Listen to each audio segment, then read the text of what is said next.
Hello everyone, मैं मिथुन सिंह स्वागत करता हूं आप सभी का। आशा करता हूं आप सभी बहुत अच्छे होंगे।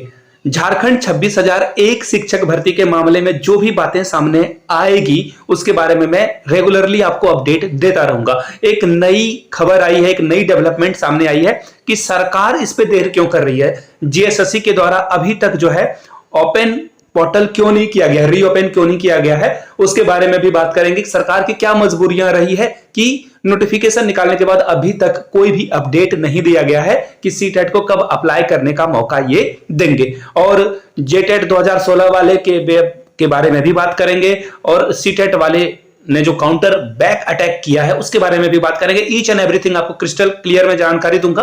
लेकिन एक छोटा सा ऐड, मुझे नहीं पता आप लोगों को कितने लोगों को याद होगा ये ऐड ना झारखंड 26,001 के लिए जो है मान्य है। अब मैं आपको दिखाता हूं वो ऐड ताकि आप समझ पाओगे। यहां से देखिए। पॉलिटिक्स में तो आपके वाट लग जाएगा। अब उनका अक्खा लाइफ लेमिनेटेड ऐसा अपन खूब चलेगा। अभी तो और चलेगा, अभी तो और बढ़ेगा, अभी तो और दिखेगा।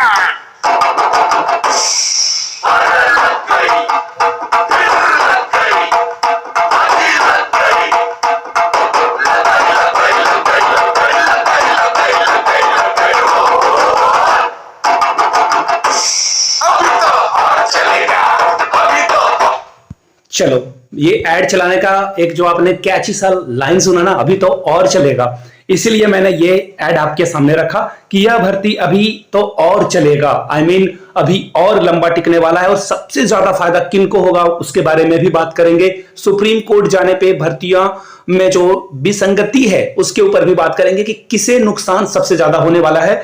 बिल्कुल ऑनेस्ट ओपिनियन में देने वाला हूं। जिसे लेना है ले, जिसे नहीं लेना है नहीं ले, क्योंकि कॉन्स्टिट्यूशन में सभी को हक है। किस बात पे अमल करना है, किस बात पे नहीं अमल करना है, आपके विवेक के ऊपर निर्भर करता है ये सारी चीजें। इस बारे में आज मैं इस वीडियो में डेडिकेटेड बताने वाला हूं। न्यूज़पेपर की एक कटिंग भी मेरे सामने है, उसके बारे में भी हम लोग बात करेंगे।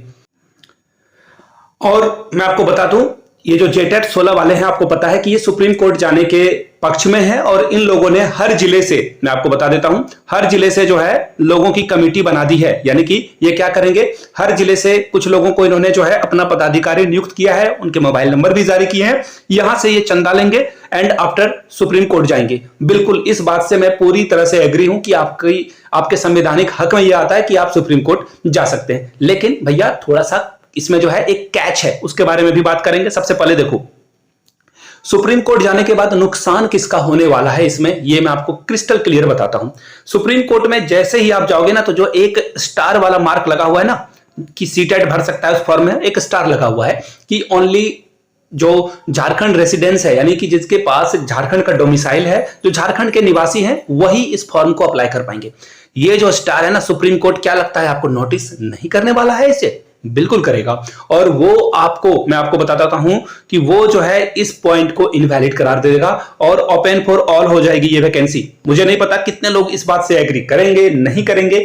कोर्ट के पास जाइए, मैं तो कहता हूं कि वरिष्ठ नागरिकों से, आई मीन जो वरिष्ठ वकील हैं, उनसे जाकर सलाह मशवरा करिए, क्योंकि इस भर्ती से सिर्फ आपकी ही नहीं बहुत सारे लोगों की उम्मीदें बंधी हुई है। और जेटेट 16 वाले का सबसे ज्यादा नुकसान होगा सुप्रीम कोर्ट जाने से। देखिए, मैंने पहले ही कहा कि आपका हक है, आप बिल्कुल जाइए, लेकिन मेरे पॉइंट का जो काउंटर अटैक है वो नीचे कमेंट सेक्शन में ये मत करना कि तुम सीटेट वाले हो, सुप्रीम कोर्ट जाने से रोक रहे हो ताकि तुम्हारा फायदा हो जाए।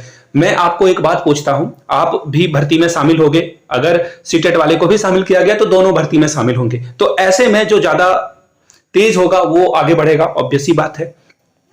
तो ऐसे में नुकसान किसका है, किसके साथ फेवर हो रहा है, किसी के साथ फेवर नहीं हो रहा है, इसमें तो बिल्कुल तर्कसंगत बातें हैं। लेकिन सिर्फ ये बात कहकर आप जो है बच नहीं सकते हो कि हमें 8 साल से इंतजार कराया गया। मैं तो पूछता हूं, जिसका बीएड कंप्लीट हो चुका था 16 के लास्ट में, या फिर 17 में, 18 में, 19 में, जिन लोगों ने कंप्लीट करा है, उनकी क्या गलती है? उनको जेटेट से क्यों रखा गया अलग? उनको जेटेट देने का मौका क्यों नहीं दिया गया? तो खैर, इस मामले में बात को पीछे रखते हैं और बात करते हैं कि सुप्रीम कोर्ट में क्या हो सकता है। तो देखिए, सुप्रीम कोर्ट जाने के बाद जो है हो सकता है कि सीटेट पूरे भारत से फॉर्म भरेगा, तो जेटेट भैया आपकी क्या होगी फिर उस समय? आप तो कहीं के नहीं रहोगे। और आपको पता है, नहीं भरोसा है, जाके देख लो कट ऑफ, जाकर पीजीटी यानी कि जो +2 की भर्ती आई है, अभी उसके कट ऑफ को देख लो ना, आसमान छू रहा है ये कट ऑफ, और आपकी हालत तो पिद्दी जैसी हो जाएगी। मुझे पता है आप लोग कितने पढ़ने में जो है सूरबीर हो। मैं बता रहा हूं कि हर जगह पे जो होता है ना, गुदड़ी में लाल छिपे हुए होते हैं। तो 100 में 1 से 2 लोग हैं, मुझे पता है जेटेट में अच्छे क्वालिटी वाले स्टूडेंट है, बाकी तो सब गोबर भरा हुआ है ना इसमें जेटेट 16 वाला में। ये तो झंडा उठाकर नेतागिरी करने में आगे हैं, ये चाह रहे हैं कि मुझे किसी तरह से मुफ्त में, आई मीन लिटरली मुफ्त में जॉब चाहते हैं। लेकिन उसमें भी एक कैच है, मैंने पिछले वीडियो में आप लोगों को बताया है। उस मुफ्त खोरी में क्या प्रॉब्लम है कि जिनका नंबर ज्यादा है, जिन्होंने सीबीएसई से पढ़ाई करी है, उनका सिलेक्शन होगा। तो भैया तुम दूसरे नेता के झंडा में, आई मीन दूसरे के रैली में जाकर वो ट्रैक्टर में बैठ के जा रहे हो, और वही एक समोसा मिल रहा है रैली में, मलाई कौन खा रहा है इसके बारे में कभी सोचा है तुम लोगों ने? नहीं। मैं सिर्फ आपको अपने पॉइंट ऑफ व्यू से जो है वाकिफ करा रहा हूं, मेरा हक है वो, आपका भी हक है। और हक से बात याद आई, यहां से देखो एक हक, गुरु नानक देव जी का एक कोट है, कभी भी किसी का हक नहीं छीनना चाहिए। तो आप सीटेट वाले का हक छीन रहे हो जो झारखंड के निवासी हैं, वो तो छीनने हम लोग देंगे नहीं। और इसी हक के तहत देखिए, यहां से मैं आप लोगों को बता देता हूं, मैं चंदा नहीं लूंगा, मुझे 1 रुपए की भी जरूरत नहीं है आप लोगों से। यहां से देख लो, सुप्रीम कोर्ट अगर जाते हैं जेटेट 16 वाले, तो यहां से देख लो सूरज मंडल, यही वो सितारा है, सूरज की तरह यही वो इंसान चमका है जिसने हम लोगों के हक में हाईकोर्ट में अपील दायर करी, और वहां से हम लोगों के फेवर में डिसीजन आया है। और ये उनका मोबाइल नंबर है। आप जो है सहयोग राशि 400 रुपए, 100 रुपए, 200 रुपए, 500 रुपए, 5 पैसे तो नहीं दे सकते हो, 1 रुपए, जो भी आपकी श्रद्धा भक्ति हो, नए सीटेट वाले आपके हक की लड़ाई के लिए ये बात की जा रही है। आप दे सकते हो चंदा, नहीं दे सकते हो, आपकी मर्जी। आपको लग रहा है कि ये ऑथेंटिक है या नहीं है, आपकी मर्जी। मैंने आपको सिर्फ ये बता दिया कि हम लोग जो सीटेट वाले उत्तीर्ण अभ्यर्थी हैं, हम लोग भी जो है सुप्रीम कोर्ट जाएंगे, काउंटर बैक हम लोग भी करेंगे। और हक वाली बात है ना कि हक मांगा नहीं, छीना जाता है, झपटा जाता है। तो हम लोग भी अपने हक के लिए आगे आएंगे। आप लोग सहयोग राशि दे सकते हैं, आपको लगता है कि ये जेन्युइन है तो दीजिए अपने रिस्क पे। अगर आपको लग रहा है कि ये ठीक नहीं है, गलत है, कोई गलत तरीके से चंदा ले रहा है, तो आप मत दीजिए। मैं क्रिस्टल क्लियर सारी बातें बता दूं, इससे मेरा कोई लेना देना नहीं है, मैंने आपको सारी बातें बता दी। अब देखिए एक और मसला सामने आया। ये तो मैंने आपको जेटेट 16 के सुप्रीम कोर्ट जाने की बात बताई, सीटेट को सुप्रीम कोर्ट काउंटर बैक में ये जाने वाले हैं। लेकिन प्रॉब्लम कहां से आएगी, 1 साल में ये कंप्लीट क्यों नहीं होगा? ऐसा मैंने थंबनेल में क्यों लिख दिया? कैची आपके व्यूज के लिए? हाँ, व्यूज तो मुझे चाहिए डेफिनेटली। मैं ना अपने आप को दोगला साबित नहीं करना चाहता हूं, कोई दोगलापन में नहीं रखना चाहता हूं। हाँ, व्यूज मुझे चाहिए, लेकिन इसके पीछे का भी एक रीजन है। यहां से देखो, आप आज के प्रभात खबर रांची वाले एडिशन को आप पढ़ोगे, सहायक आचार्य की तर्ज पर सृजित होंगे उर्दू शिक्षकों के पद। सरकार चाहती है कि दोनों की परीक्षा एक साथ साइमल्टेनियसली, यानी कि एक साथ ले ली जाए, हैंड इन हैंड में जो है दोनों भर्ती एक साथ हो जाती है, तो काम आगे बढ़ेगा। अब देखिए यहां पे उर्दू शिक्षकों की जो भर्ती के लिए पद खाली है, वो 4401 पद खाली है, लेकिन उसमें से सिर्फ लगभग आप 700 मान लो कि पद भरे गए हैं। तो ऐसे में लगभग 3500 पद जो है यहां से सृजित हैं उर्दू शिक्षकों के लिए। तो सरकार जो है इसके ऊपर जो है मांग रही है, इसकी तैयारी शुरू कर दी है। किसने?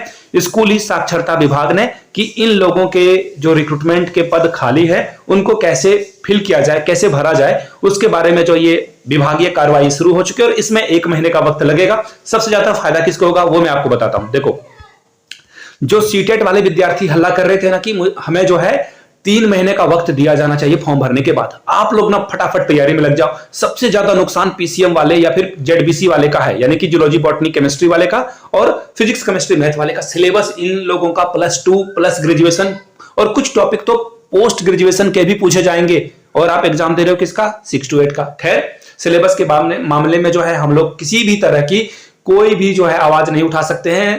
अगर कोई उठाना चाहता है तो उठाए, मैं तो कहूंगा ठीक है एग्जाम दे लो। जो सबसे प्रबल होशियार है, चालाक है, पढ़ाई में जो है तीव्र है, तेज है, वही आगे बढ़ेगा। तो फिलहाल सीटेट के सिलेबस, ये जो नई भर्ती परीक्षा है उसके सिलेबस को अगर आप देखोगे तो आपको पता चलेगा कि मैथमेटिक्स में जो है आपको पूरे ग्रेजुएशन को पढ़ना है, जिसमें आपको जो है 11-12 के भी चीजों को देखना पड़ेगा। अदरवाइज आप जो है सिर्फ ग्रेजुएशन को पढ़कर आगे नहीं बढ़ पाओगे। तो बेस 11-12 से बना लीजिए, फिर ग्रेजुएशन के जो टॉपिक्स हैं उन्हें आप कंप्लीट कर लें। आपके पास सुनहरा मौका है। एक वो बोलते हैं ना, मैंने बार बार आप लोगों को एग्जांपल दे रहा हूं, पिछले दिन आप लोगों को बुक नहीं दिखा पाया, यहां से शायद आपको बुक दिख जाएगी।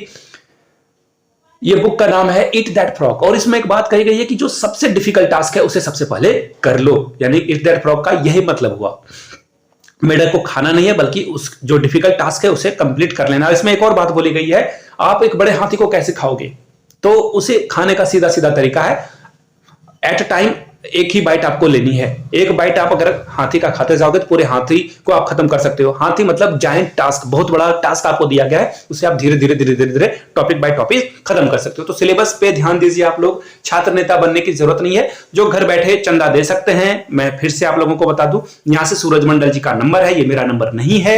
आप इन्हें देना चाहते हो चंदा तो दे दीजिए। अगर आपको लगता है कि सीटेट के लोगों के हक में ये आगे आ रहे हैं तो नीचे कमेंट करके एक बार आप लोग सीटेट जरूर लिखिएगा कि सीटेट विजय होगा इस अभियान में। और मैं तो कहता हूं, मैं बार बार कहता हूं, मैं फिर से एक बार दोहरा देता हूं, मुझे सीटेट में अगर सीटेट वाले को अलाउ किया गया है, आई एम हैप्पी।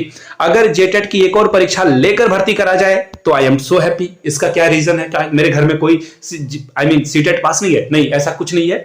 इस जेटेट को करा लेने के बाद ना, जो वो कंडीशन रखी गई है कि 3 साल के जॉब के बाद कोई अगर जेटेट पास नहीं करता तो वो अगर मगर वाला जो कंडीशन है वो कंप्लीटली वैनिश हो जाएगा, खत्म हो जाएगा, लिटरली वो खत्म हो जाएगा। तो ऐसे में ये अगर हो जाए तो ठीक है, भर्ती आगे बढ़ेगी 2-3 महीने। लेकिन अगर इसके साथ भी सरकार जाने चाहती है, आई एम विद सरकार, I don't have a issue.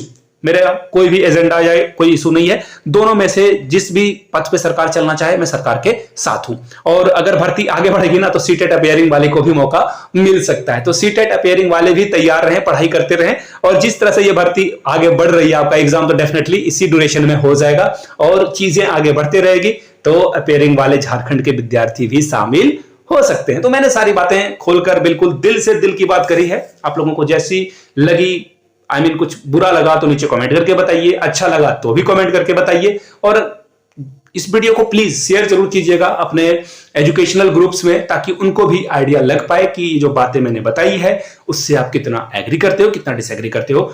मैं भारत के संविधान में बिलीव करता हूं और उसमें जो है आप किसी के पॉइंट ऑफ व्यू से डिफर भी कर सकते हो और अपने विरोध भी जता सकते हो संवैधानिक दायरे में रहकर। चलिए वीडियो को समाप्त करते हैं। Have a good day, thank you so much.